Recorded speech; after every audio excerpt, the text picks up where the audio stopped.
Okay, so it's been a while that we have met, right? Okay, so I gave you some time so you can prepare for the test. Alrighty, moving on. So in our today's session, we'll talk about ECMAScript 6 or ES6 or ES 2015. So whatever that you wanted to call it. Okay, so we already know that ECMAScript basically is your JavaScript standard. Okay, so we have new features that we can use in your JavaScript. Okay, so there are like quite a bit of notes that I have taken in last few days. Because ECMAScript actually came in 2015 itself, and most of your browsers may not support all the features of your ES6 or ES 2015. Okay, so you have to be a little careful whenever you're using a feature. Make sure that whatever the browsers that you are targeting, that particular feature works in those browsers, or you probably have to polyfill it. Okay. Okay. Okay, let's take a look at one after the other. So the first one is your for of operator. Your for of operator is very similar to your for each in your Java, or I guess for each is there for you too, right? Yeah, it's very similar to your for each loop. If you wanted to iterate over something that can be iterable, you basically use your for each for of operator. You can iterate over your arrays. You can iterate over your strings. Let me show you some examples so that I can.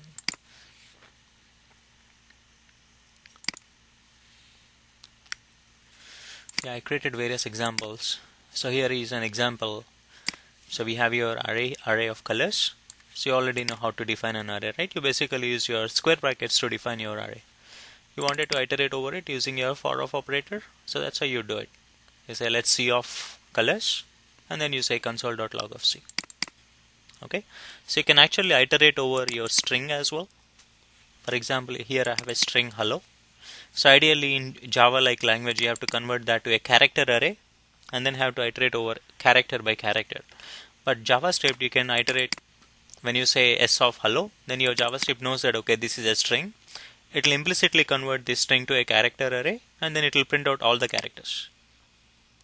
Okay, so here c is your alias variable.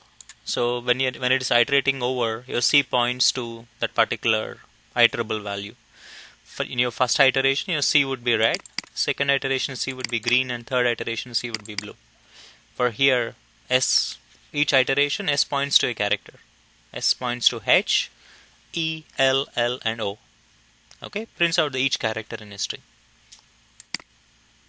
So you can use your for of operator to iterate over your set, your map, collections as well. Okay, those data structures were added to ECMAScript 6. So earlier we don't have those in your JavaScript, so they got added as well, which we'll take a look at that later. You can use your color, you can use your whatever can be iterated over, you can use your for each loop to do it. Okay, so this one is a very simple change, right? Your for of operator. Okay, so we also have some new functions, array functions available. So we have array.fill, copy, find, and so on. So I'll let you explore that, some of these functions that are added to the array API. The same way we have push, pop, shift, unshift. We also have fill, copy, and find. Likewise, there are like few other functions added as well to your array. Okay, so moving on, let's take a look at your default parameters. Your default parameters is a way to define a default value for a method parameter. Okay, let's find out where that is. Here it is. Okay, here is how we used to do it in your ECMAScript 5. So here, when I have a function like add, which takes two values, a and b, here I am checking like okay, if a is not provided, then the default value of a is 10. If b is not provided, then the default value of b is 20. So this is how we used to do it prior to ECMAScript 6. Okay, so here when I call your add of 5, that means I am providing 5 for a. So it will not take 10 because a is already provided, and b would be 20. So it's 5 plus 20, 25. If both values are provided, it will take the values 5 and 10, and then it will perform an add operation. So in your ES6, this is how we do it. So here, after your variable name, use your assignment operator equal to assign a default value. If a is not provided, the value of a is 10. If b is not provided, the value of b is 20. Okay, this is your assignment operator, the default values. This is how you assign your default values. Okay, for your functions in your ECMAScript 6. So here are few examples. So if you don't provide anything, your A would be 10 and B would be 20. So 10 plus 20 would be 30. Okay, if you provide both the values, it just takes it. If you provide one of the value, that means it assigns your 5 to A and B would be 20. So that would print out 25. Okay, and here is again if you pass undefined, so that A is not defined as well. So it will just take A as 10 and B as the value that you passed in 50. So it would be 60. Okay, so that's how you assign your default values for your functions. Here you can also do a little bit more than just assignment. For example, here I have A equal to 10. So whatever the value that I pass in for A, it would be B equal to A plus 10. If I just say 10, 10 plus 10 is 20. So B value would be 20. Okay. So for example, here I pass add of 4. Okay, your A value would be 4. Okay. B equal to A plus 10. That would be 4 plus 10 is 14. And you already passed A as 4. That would be 18. 14 plus 4 is 18. Understood your B equal to A plus 10? So whatever the value you pass in for A, your B kind of like, it's a cumulative operation of whatever that we are doing here. Okay. And here is another example. You have your function add. Here I have A equal to B and B equal to 5. Okay. But here what will happen is it's gonna fail out.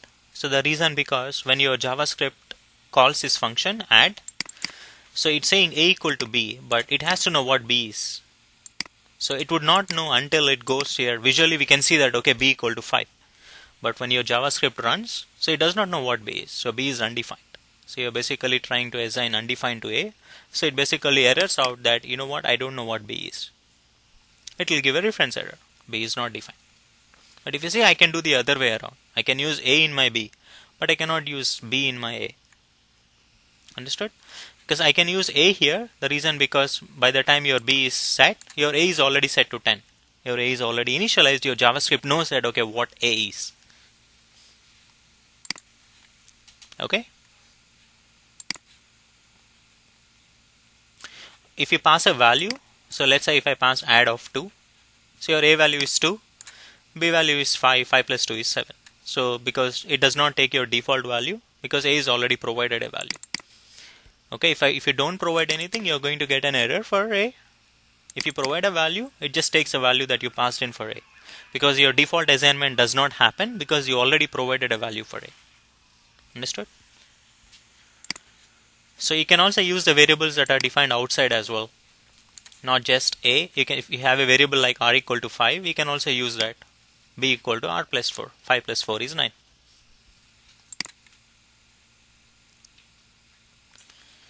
If you want, you can also use a function that returns a value here. For example, here I have function test that returns a value 10. I can say B equal to test of. Your test value, it returns 10, so B would be 10. Okay, you can use a function as well here. Okay, so that's one of the other example. And another important is since we have, so if you use your arguments, right? As I told you that arguments basically means it's an implicit object. So if you don't, without passing anything, you can access the values from your arguments object. Correct? So here, when I basically pass, here I have defined A equal to 5 and B equal to 10. When I print out, when I call the function like, by passing 10, so what will happen? Your A value would be 10. Okay? But if you print out your arguments.length, then B would get a default value, right? B would get 10 because we haven't provided B. So A would be 10 and B would be 10, but you print out your arguments.length, it will always print out how many values are passed to that function. It will print 1, so it will not print 2. So arguments.length always refers to how many number of values that you pass to the function.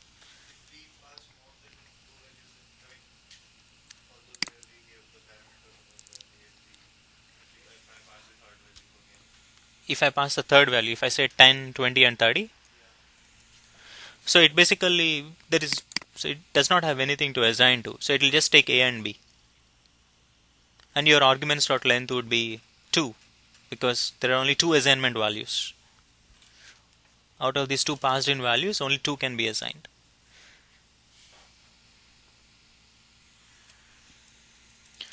Alrighty, that's how your arguments, you need to be a little careful when you're using your arguments object when you have your default values for your parameters. Okay, and here is how you can actually create dynamic functions. Earlier, we were creating a function using your function keyword. So we can create a dynamic function as well. For example, here I'm creating a new function. Use your function constructor to do it. You say new function. Here the first parameter is your parameters to that function that you're trying to create. Okay, here my parameters are your price equal to 20 and rate equal to 10. This is very similar to whatever you have here. Okay, and this is your function body. So what goes inside your curly braces you can define as your second parameter. Okay, so ideally this would become function new f with price equal to 20 comma rate equal to 10. Okay, and then you basically return price plus rate. Okay, so that's how your function is gonna look like after your JavaScript creates it. But you can use your new function to create your dynamic function. Programmatically, you can create functions as well in JavaScript. Okay. So all of these are running. You can just run them out when you try it out to see how they actually work. You really don't have to know in depth on it. At least if you know JavaScript ES6 allows default parameters, so that should be good enough. Alrighty, moving on. Now let's talk about your template literals. Your template literals are actually very simple. Okay, so your template literals are a way to access. You basically use this backtick notation to access a value. For example, here I wanted to print out x equal to 10. So the way you do it is, if you are using ES5, you say console.log my value of x is, you just have to say plus x, correct? This is how you do it. You basically take, this is a string that I wanted to print out, and at the end I want to print out the value of x. But in your ECMAScript 6, what you can do is you can use something called your backtick operator to enclose the string that you wanted to print out, and use your interpolation. So this dollar of x, so this string, the whole string is called as an interpolated string. So when your JavaScript basically runs this, it knows that okay, I need to fetch the value of x and have to replace it here. Okay, so it basically finds out okay, x value is 10. Okay, I'm going to print out value of x is 10. So one thing you need to observe here is this is your single quotes that we used here. This is your backtick operator. So that's the key that is below your escape key in your keyboard. I mean, on my keyboard at least it's below escape. Okay, this notation is called backtick notation. Now here is another example. Here I have print full name function which takes your first name and last name. If you wanted to print out okay, my full name is first plus last, this is how we do it. We say full name is plus first plus some space, and then you print out your last name. You're doing a string concatenation here to get the string that you really want. But if you wanted to do that with your ECMAScript 6, you can basically use your backtick notation here. You say console.log. So you enclose your full string inside your backtick operator, and then you say full name is dollar first and dollar last. Okay, so when your JavaScript runs this console.log, it finds out okay, I have your dollar first and dollar last that I need to interpolate and replace it with the values. It already knows okay, first is the value that I passed in for first, and last is the value that I passed in for last. Okay, so this interpolated string, if you want, you can actually modify it. For example, here if you see, I'm kind of like just before the value, I'm doing a concatenation. I'm doing first colon, I wanted to print out the first name. Last colon, I wanted to print out the last name. I can use string concatenation also here within this expression.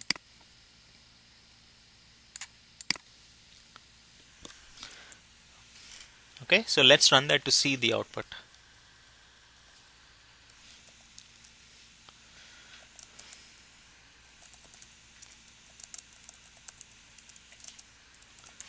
So all your examples are in your ES6 folder.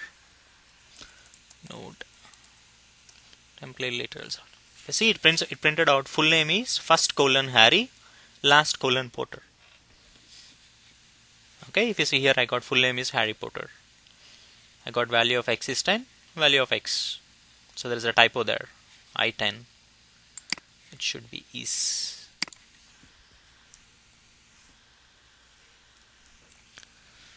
So understood your template literals? It's very simple. You basically enclose them inside your backtick operator and then use your dollars to replace your values, variable values. Okay, moving on. So the next one is your multi-line string. So if you have a string that you wanted to print in multiple lines in JavaScript, earlier we used to use your /n operator to do it, new line operator.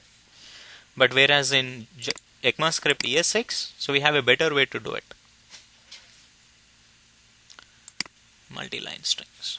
Okay, here you go. So this is how we do it in our ECMAScript 5. If you see, I have a /n towards the end of my line that I wanted to break. Okay, so when it prints out, then took the other as just as fair. Then it moves whatever the text you have inside the new line. And again, new line, new line, and new line. It has a /t which gives you a separate space, tab space. Okay, if you have two lines that you wanted to print out, you can also do something like this. But inside your in your ECMAScript 6, you don't need to use these /n's. Just enclose the string that you wanted to print out inside a new line. You basically enclose them inside your backtick operator. This is very similar to your pre-tag. Like whatever the text that you wanted to print out, the pre-formatted text, you print it out. The same way here, you just enclose the string that you wanted to print out, the same format that you want inside your backtick operator. So when it prints out as you see here. Okay, so let's run that to see our multi-line strings.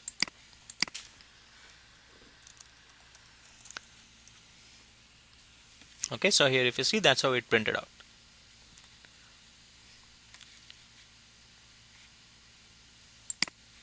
Okay, so we don't need to break it down using your /n and all of that stuff. We don't even need to put this plus operator here anymore. You see, it's actually very simple now. You just have to enclose them inside your backtick operator. Use this backtick operator even in your Angular 2. So when you define your template, if you want your template to go to multiple lines, use that. You enclose them inside your backtick notation. So that's your ECMAScript 6 change actually. Okay, alrighty, so let's move on. Okay, now let's talk about your REST parameter and your spread operator.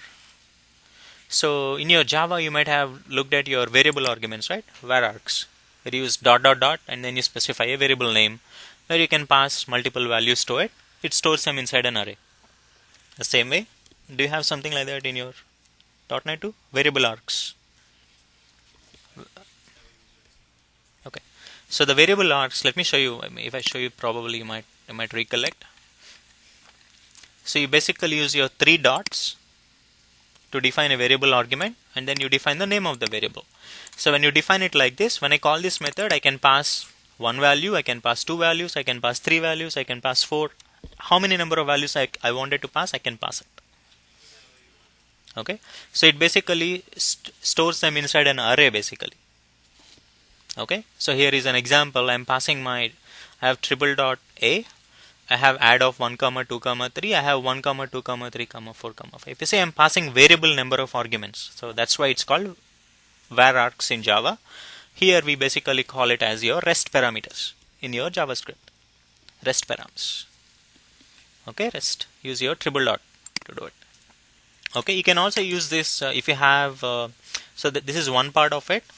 We can also take a look at your. So let me go through some of the examples here. So this is just your add method which adds numbers. It's just going over. It's a regular for loop. You just wanted to print out if whatever you passed is an instance of an array. You can use your instance of operator to do it. It basically tells you that okay, this is A is of type array. It will print out true. It will print out the arguments dot length, the number of arguments that you pass. So it always refers to your original function, that how many number of parameters that you're passing. Okay, and it will just basically say total equal to 0. You're iterating over each number, summing it up, adding it up to the total, and you're returning the total. That's what you're printing it out. So it's 1 plus 2 plus 3. It's 1 plus 2 plus 3 plus 4 plus 5. Okay, the sum of all the numbers that you passed in. Okay, so here is an example where if you see here in my test, when I'm calling my test method, it's printing out a dot length. Here I am passing an array. So whereas here I am passing 3 numbers. When I print out a dot length, for this it will print out 3 because your array length is 3. Okay, these 3 values are stored inside your array. Your array dot length is 3 because it has 3 elements. But here if you see I passed in an array here. So it will print out 1 because your A of 0 basically contains an array. It's an array of arrays. Okay, so for this one what will happen is when it actually passes in your array, so it would be something like this, 1 comma 2 comma 3. We see it's an array of arrays. So when you print out the length, it will print out 1. It will not print out 3 because you have only one element inside your array. Okay, understood? Your rest operator or your variable arguments. So for Java guys it should be very simple because it's exactly the same that we have in Java. Okay, now let's take a look at your spread operator. Okay, your spread operator does exactly what your rest operator does. Your rest operator, what it does, it actually takes your 1, 2, 3 and combine them into an array. So whereas your spread operator, it takes an array and spread them out into elements. Okay, here is an example. Here I have variable k equal to 10, 15 and 20. I wanted to find the maximum among these values. Here I can say math.max .k. So now what it does is it basically spreads these values out. It'll make this function as math.max 10, 15, 20.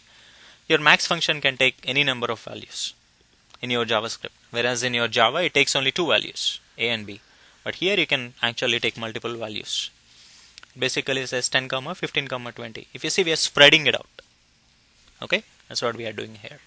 The same way here we have math.max of ... 1, 2, 3, 4, 5. It's a string. It will also spread them by characters. Say string 1, string 2, string 3, string 4, string 5. So whatever is the maximum, it will give you the maximum value.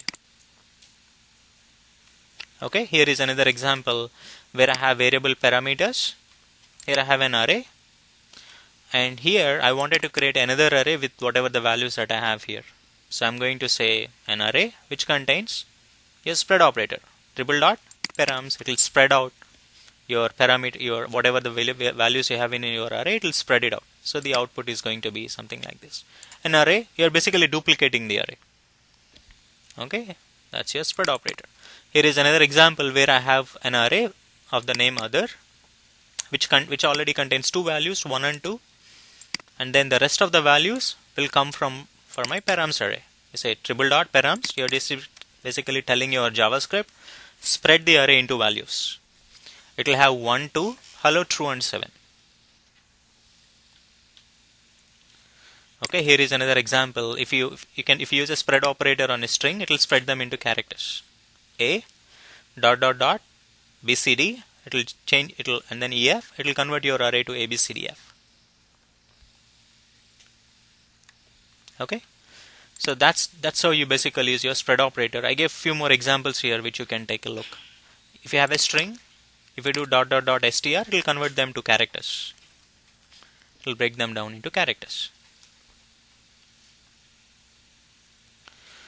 Okay, that's basically is your rest operator and your spread operator.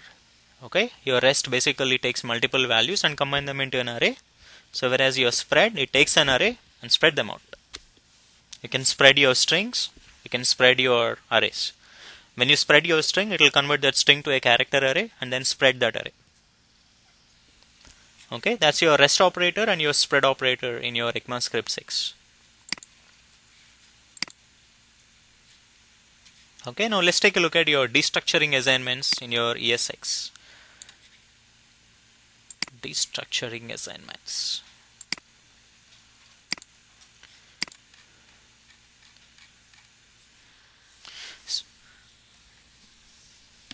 So here destructuring means you are basically breaking it down. That's what is the name destructuring means. We can actually perform a destructuring on your arrays. We can perform destructuring on your objects as well. These are the two common use cases. We also have destructuring strings, and we also use destructuring inside your loops. So let's take a look at some of the examples here. Your destructuring is actually very simple. So without let me show you an example where we do without destructuring. Then we'll see how to do it the same thing with your destructuring. For example, let's say I have an array. Let z equal to, let's say I have name array Ravi, Raju and Hari, for example.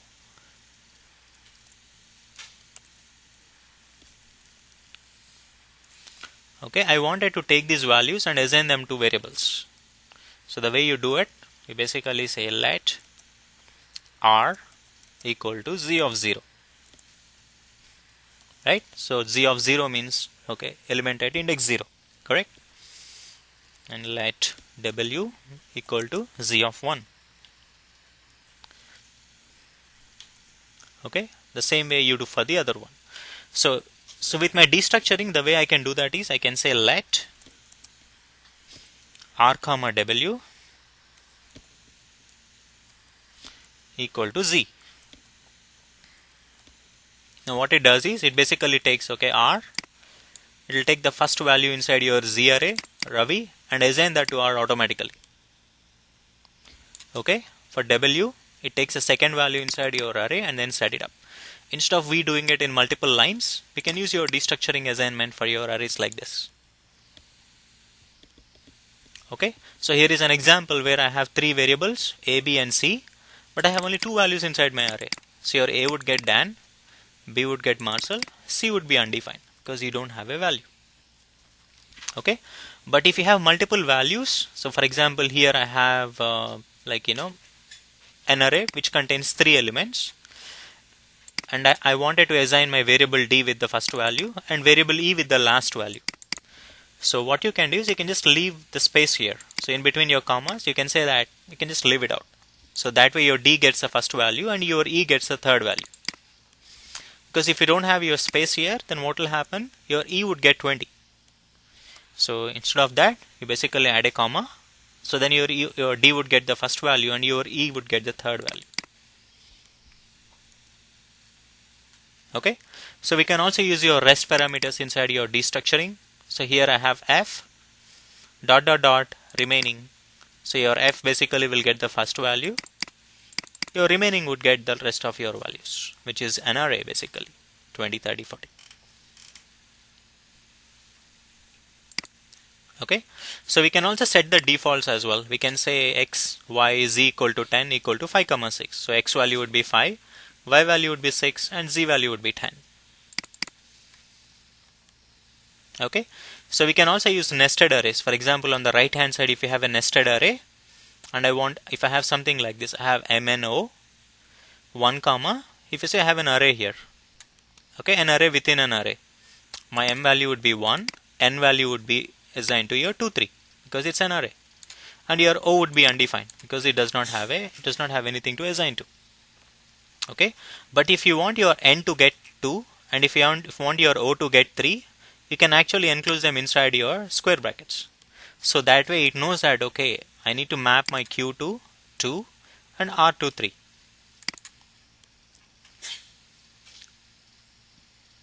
Okay, understood how we are able to assign an array which contain an array of values to your variables. I mean, you can do that without even destructuring as well, but destructuring makes your code less code. Okay, instead of doing it in multiple lines, you can do it with one single line.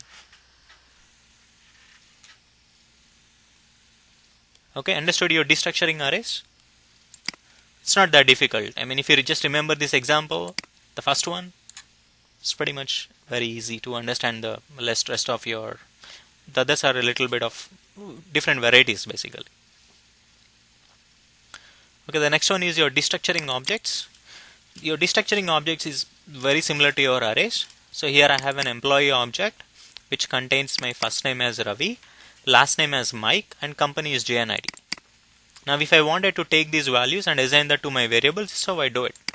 Variable first name equal to employee.fname, last name equal to employee.lastname. I have to do this in multiple lines. So whereas if I use my destructuring for objects, so here if you see it's not the right hand side is not an array, right? So we have to put them inside your curly braces, your variables that you wanted to set. Fname, lname equal to employee.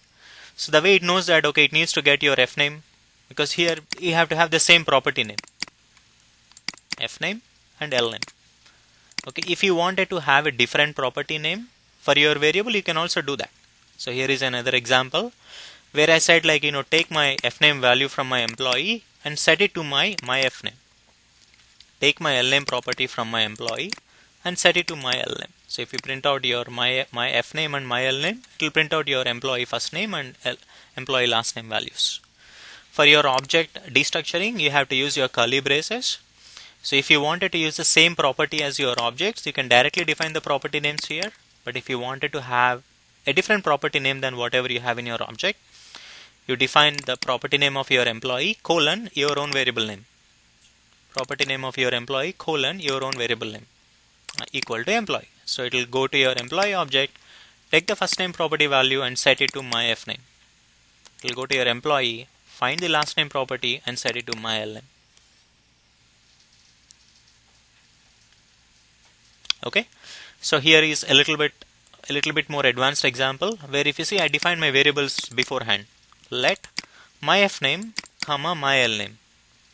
Okay, if I do something like this, fname colon my fname, lname colon my lname. You see it looks very similar to this, but instead of defining all of them together, I define my variable names first.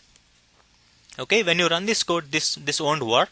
So the reason, because when your JavaScript finds out, okay, first it will initialize your fname and lname as your variables. When it executes your next line, what will happen is this curly braces here denotes code block. So it will come here and then it will try to basically figure out, okay, I need to do something like this, but this is a code block. It does not tell your JavaScript that it has to perform destructuring. So it will immediately say it's a syntax error. Okay, whatever you're trying to do is not correct. Syntactically, it's not correct. So if you wanted to do something like this, you just enclose them inside your parenthesis, the whole statement inside your parenthesis. Then your JavaScript knows that, okay, I need to perform a destructuring.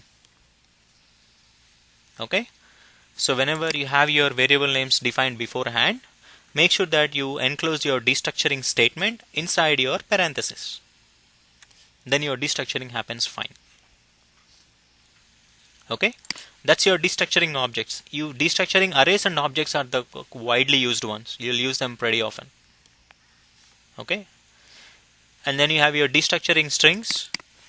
Here I have a comma b equal to az. Then it will convert your az to an array and then assign your first variable value of your array to your first variable name here. Takes a second character and assign that to your b. Okay, you can directly say a comma b equal to az. So here instead of having an array, you can also define a string. When you have a string, it knows that, okay, I need to take this string, convert that to a character array. So then I'll get 2 characters in my array. I'll have to take the first character and then set that to a. I have to take the second character and set that to b. Okay, ideally this would be var a comma b equal to an array which contains 2 characters. A, it would be a comma c. Understood? So that's how it's going to become. Okay, so here I have a string, hello world. I'm splitting my string, so I get an array. I pass that array to my destructuring assignment. It will break down your string into hello world becomes what? Hello and world, correct? Because you're doing a split. Split basically takes a string and converts that to an array. So here on the right hand side, you're going to get an array which contains 2 strings. At location 0, you're going to have hello. At location 1, you're going to have world. When I say var first comma last, first is going to get hello, last is going to get world. Okay. Here is some examples where if you try to destructure your empty arrays, if you destructure an empty array, you're going to get A as undefined, B as undefined. Okay, here when you do a console.log, instead if you wanted to print out both first and last, you don't have to separate them into different lines. You can say first comma last. It will also print out. Here, for example, I wanted to print out A and B at the same time. I can say console.log A comma B. So here I am going to get undefined. If you try to perform your destructuring on a null or undefined, it's going to give you an error because it does not know what you are trying to, what destructuring that you wanted to do for a null and undefined. Okay, but for an empty array you're going to get undefined, but if you directly do var A comma B destructuring equal to undefined, it errors out. Okay, we can also perform your destructuring inside your for loop. So here is an example. I have let A comma B of 10 comma 20 and I wanted to print out. So what will happen is your A is going to get 10, B is going to get 20. So this for loop will execute only once. Okay, your A is going to get a value of 10, B is going to get a value of 20. It will print out 10 comma 20. So here is an example where you basically have an array of arrays. So when it runs in your first iteration, you're going to get A as 10, B as 20. In your second iteration, A would be 30 and B would be 40. 2 iterations. That's how you can use your destructuring inside your for loops. Alrighty, let's move on. Now let's take a look at your enhanced object literals. Object literals. So this is one small concept here. It's actually very simple. So earlier, before your ECMAScript 6, so for example, I created an employee object. Okay, here if you see, I have two properties, name and type. Name is Ravi, type is contractor. Here I have an address property, but if you see, your address property is mapped to your address variable. Here is your address variable. Address variable is another object which contains two more properties. Here, instead of address, you can put something else as well, like let's say a billing address or something. Let's say your billing address is mapped to this address variable. Okay, it's the same way that you can assign an object, you can also assign a function. So if you wanted to assign a function, so here is you do it. You say get accounts : get accounts. This is how we used to do it in your ES5. In your ES6, if the variable names are the same on both sides, you can just say address. It will become address : whatever the values that you have in your address object.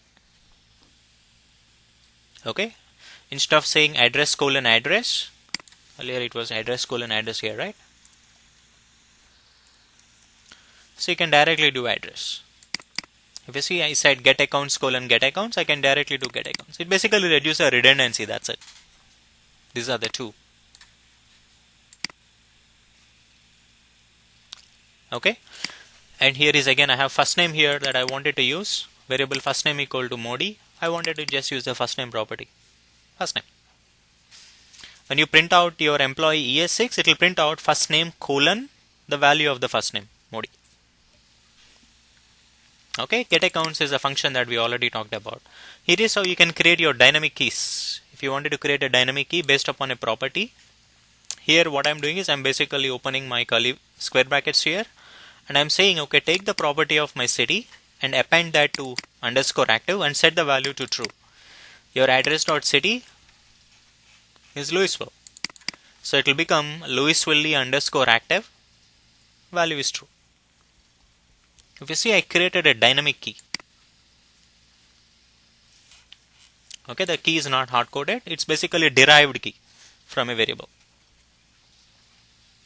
Okay, and here is again like we have here, if you see here, full name of, ideally we used to do full name : function, but here in your ECMAScript 6 we can directly do full name of. After the name of your variable, you can always do your, just you can write it like a function basically. and then you say return this dot first name comma plus this dot last name. So that basically is your first name property and your last name property. Use your this to refer to that context. So here what will happen is I wanted to create a property, whatever the value of the city that I have, I wanted to create that city plus I wanted to append something to it, a constant string. Okay, so this is like you're basically creating a dynamic key. So if the city is Koppel, for example, it will become Koppel underscore active true. Or I will say Louisville underscore active true because my address dot city is Louisville. This is a string concatenation. You're taking the value of city plus a constant and then you're creating that key, dynamic key. And here instead of doing full name colon function, we can directly do full name of, which will basically return first name and last name. So if you say employee E6 dot full name of, it will print out your first name and last name. Here it is. I'm calling those methods, functions that I have created. I have get accounts, full name of. Okay, so this refers to your object that you have created or you're calling your method on. Okay, understood your object literals. Whenever you create an object, you have a little more flexibility. Okay, so earlier in ES5 we have to do key value pair mapping. Okay, if you have same key and same value, you don't have to do that. You can directly define your variable names directly. The second one is you can have your dynamic keys that you wanted to create. You can do that. If you have a function, we can also do instead of colon function, we can say full name of. So the goal here of this is it's trying to reduce your code that you have to write. Okay, you can do it with the ES5 way. That's perfectly fine. But there is a better way that will reduce the amount of code that you have to write. Okay, full name of. If you wanted to call them, you can directly call them your object.full name of. Okay, if you just wanted to run it, just go to node, enhanced object literals.js. You see I got Modi Marcel, my full name. Here I got an array because I am calling get accounts. That's returning an array. Get accounts of my employee ES6, employee ES6.getAccounts. That is mapped to a function which is returning your 1, 2, 3. And I also logged out my employee ES6 object if you wanted to take a look. So this is my employee ES6 object. If you see, getAccounts is mapped to a function. Here, getAccounts is mapped to a function. If you see, I got Louisville underscore active. It's a derived variable. And your full name is mapped to a function as well. Okay, when I call your full name, it will basically execute your logic, whatever you have defined in your full name function.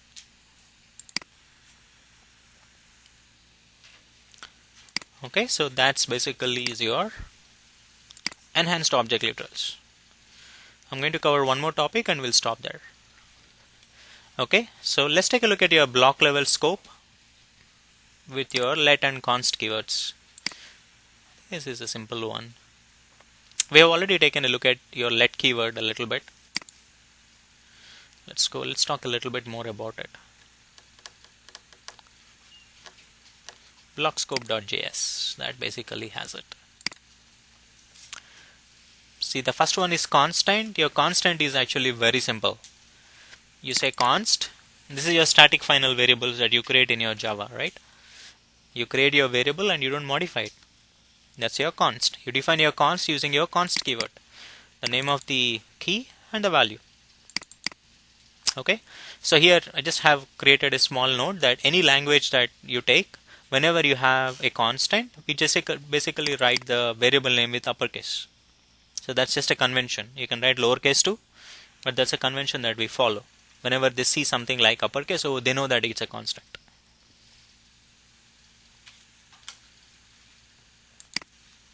Okay, so that's how you define your constant. So here I basically have a block level scope. I defined a constant inside a block. You see this is a block, right?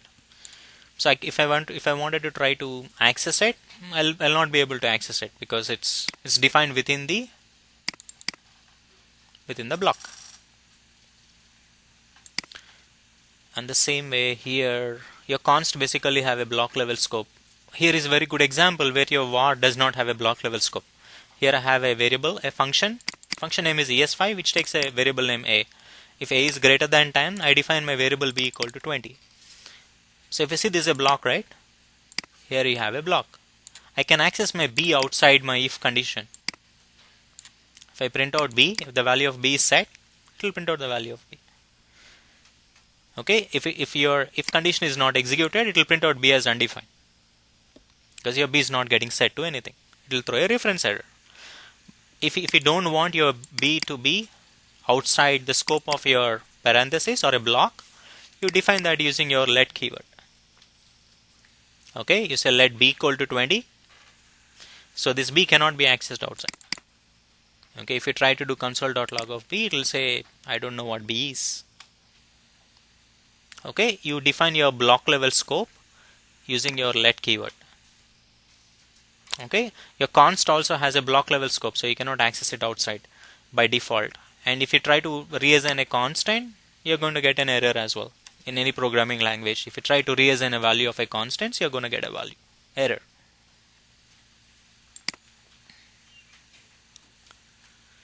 Okay, let's see what I have. So here are some of the examples that I have defined. I have variable m equal to 10. Inside this, when it executes this, it basically have variable m equal to 20. So when I print out m, it's going to print out 20. Because your variable m equal to 10 is overriding your variable m equal to 20 is overriding your variable m equal to 10.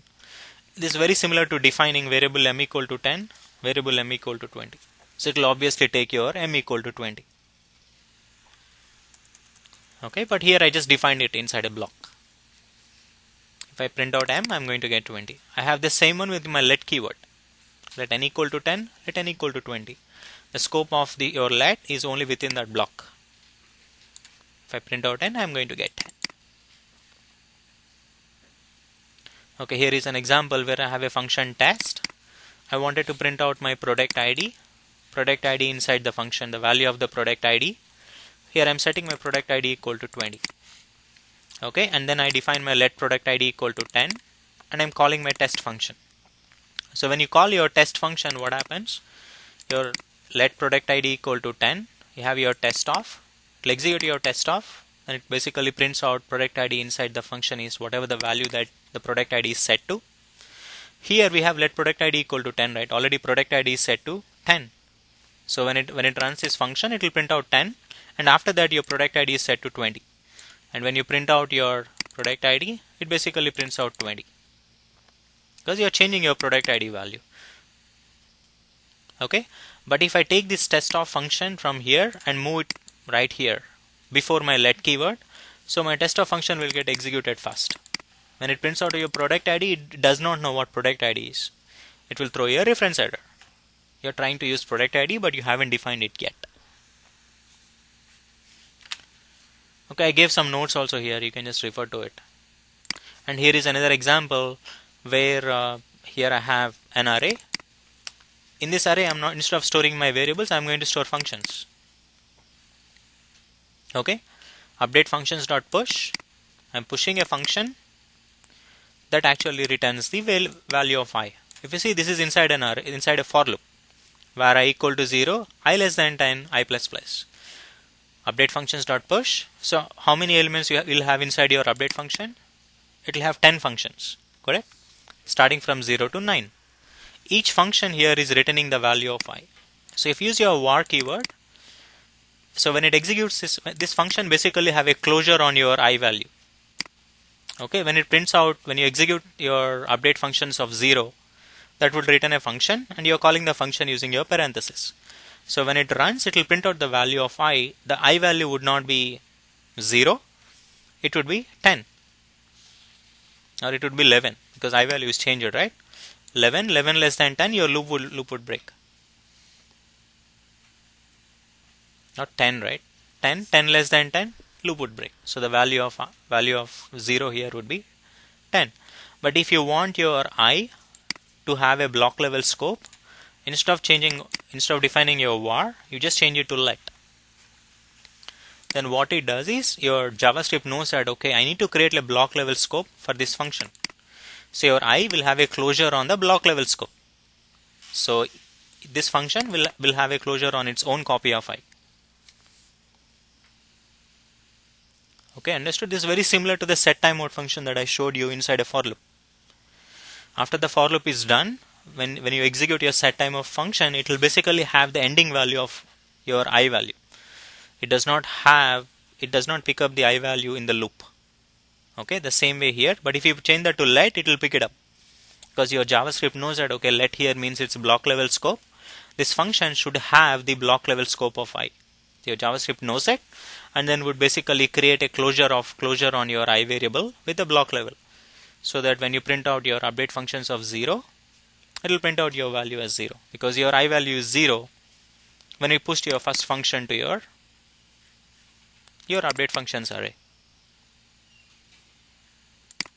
Okay, so we can actually run it. We can say var I equal to 0. So let's run this block scope.js. Okay, if you see, I got a value of 10. Okay, if I just change that to let,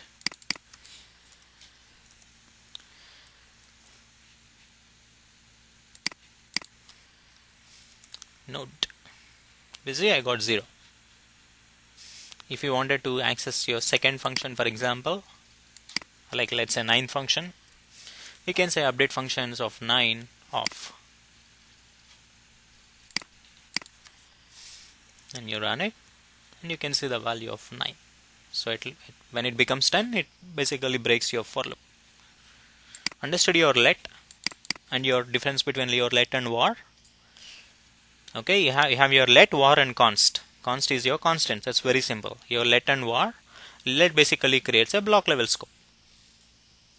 Okay, especially when you are used inside your for loops. So each iteration will basically have a closure on your block level scope, because these functions are executed in future. Correct? They does not get executed right away. Here we are executing it after we finished your for loop. This function, that inner function, has a closure on your I value. So that's why we are able to access your I. Okay, so that's basically is your block level scopes and your constants. We'll take a look at your symbol primitive data type, your classes, how to perform inheritance, your arrow functions, promises, modules, and your data structures tomorrow. So we'll finish off JavaScript tomorrow. Cool. I know that they have made quite a bit of changes to ECMAScript 6. So you don't have to by heart it or anything. So when you look at it, you should know, okay, this is a destructuring assignment. For an array, use your square brackets. For an object, use your curly braces. So you should know those. Okay, those are very important. You don't have to by heart anything. And you should be familiar with your let and your const keywords. The usage of your var, let, and your const. And your template literals, use your backtick notation and your interpolation. So you need to be familiar with those terms. Your default parameters is very simple. Your for of operator is very simple as well. And multi-line strings, it's just backtick operator without your slash n. That's pretty straightforward as well. And one other small point that I forgot to mention, your variables are whatever you define with your let, those variables are not hoisted. Okay, they don't get moved to the top. Whereas when you define it with your var, that gets hoisted to the top. I showed you some examples, right, where variable hoisting. But you define with your let keyword, your JavaScript does not hoist them. Alright, we'll talk about symbol primitive data type and your other topics in our next session.